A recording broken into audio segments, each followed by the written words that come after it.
মতলব উত্তরের উপজেলার সারেপাসানি গ্রামের ছোট্ট শিশু সোহান ফুটবলের নিজের অসাধারণ দক্ষতা দেখিয়ে মুগ্ধ করছে এলাকাবাসীকে। কেউ কেউ তাকে বলছেন খুদে মেসি। সামাজিক যোগাযোগ মাধ্যমে ভাইরাল হওয়া শিশু সোহানের ফুটবল দক্ষতার কথা ইতিমধ্যে পৌঁছে গেছে ফুটবলের রাজা লিওনেল মেসির কাছেও।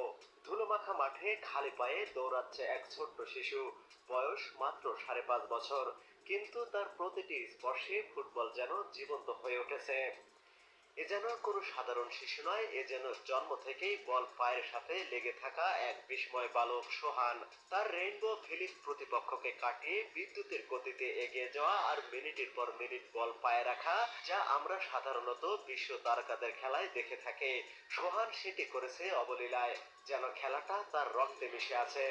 সবকিছুর শুরু মাত্র 1 বছর বয়সে দাদার দেওয়া একটি পুরনো ফুটবল। সেটাই ছিল তার জীবনের প্রথম ট্রফি।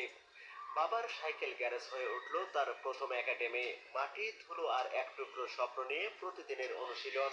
কোচ নেই, আধুনিক প্রশিক্ষণ নেই, কিন্তু আছে এক অবিচল ভালোবাসা আর বাবার চোখে ভাসমান এক স্বপ্ন। হঠাৎ করে সোহানের খেলার ভিডিও ছড়ে পড়ল সামাজিক যোগাযোগ মাধ্যমে। মানুষ অবাক, কেউ কেউ বলছে এই তো ছোট্ট মেসি।